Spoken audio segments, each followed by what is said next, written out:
This video is brought to you by Ground News. Donald Trump loves tariffs. During his first 100 days in office, he made headlines by slapping tariffs, or threatening to, on nearly all of America's major trading partners. He even called tariff the most beautiful word in the dictionary.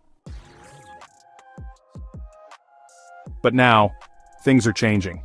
In recent weeks, markets have recoiled, and Trump appears to be staging a rhetorical U-turn. In this video, we'll break down what tariffs Trump imposed, why he was so fond of them, and why he's suddenly pulling back, despite no concessions from other countries. Let's dive in. The tariff war kicked off immediately. Just hours after being sworn in on January 2nd, Trump announced a 25% tariff on all imports from Canada and Mexico starting February 1st. On February 1st, he followed through, adding another 10% tariff on Chinese goods which were already heavily taxed. By February 10th, he escalated things again, 25% tariffs on all foreign steel and aluminum.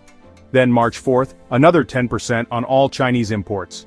March 26th, a 25% tariff on all cars. Then came Liberation Day, April 2nd, when Trump imposed a 10% tariff on all imports, and some extremely high flat-rate tariffs on almost every trading partner.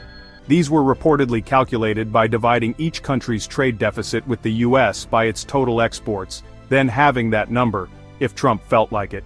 China, however, didn't back down. They fired back immediately, kicking off a tit-for-tat trade war. US tariffs on Chinese imports soared to 145%. China retaliated with 125% on American imports. So why was Trump so obsessed with tariffs? He often gave four main reasons. Cutting the trade deficit. He believed tariffs would make imports more expensive and encourage Americans to buy American. Rebuilding U.S. manufacturing.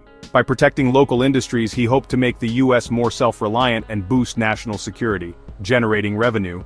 Trump even floated the idea that tariffs could replace income tax, negotiation power. Since many countries export more to the US than the other way around, he believed they needed America more, and would be pressured to strike favorable deals. But now, Trump is walking it back. On April 9th, he announced a 90-day pause on all Liberation Day tariffs, except those targeting China. Just days later, he told reporters the U.S. would substantially lower tariffs on China, a dramatic reversal from his earlier "they need us more" stance. Even Treasury Secretary Scott Bessent echoed the sentiment, calling the situation unsustainable. The Wall Street Journal reported that Trump was considering cutting tariffs on China in half, even though China hadn't offered any concessions. And on Wednesday, Bessent publicly declared, "America first does not mean America alone." That's a far cry from the confrontational rhetoric we heard just weeks earlier. So what happened? Why the sudden change of heart? Well, the tariffs weren't working. The trade deficit grew instead of shrinking. U.S. manufacturing struggled, crippled by rising costs and supply chain uncertainty. Stocks in manufacturing fell about 20% since January, and the idea that tariffs could replace income tax? Economically impossible. Fewer imports = less tariff revenue. So far, total revenue from Trump's tariffs was just $500 million by mid-April, not even close to a sustainable replacement for income tax. Worse still, the tariffs failed as a negotiation tactic. Sure, in theory, tariffs hurt the surplus country more, but world leaders didn't cave. In fact, they stood their ground, knowing that giving in early would only embolden Trump to push harder later. China, in particular, proved difficult.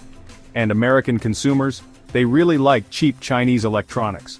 So Trump had to carve out exemptions for things like phones and laptops. At home, tariffs weren't popular either. Polls showed Trump's approval ratings tanking, especially on trade, inflation, and economic handling. This contrasts sharply with his first term, where the economy was a key strength. And the markets? Stocks dropped, the dollar weakened, bond markets suffered. All of this triggered panic on Wall Street, pushing the U.S. toward a potential debt crisis as borrowing costs soared.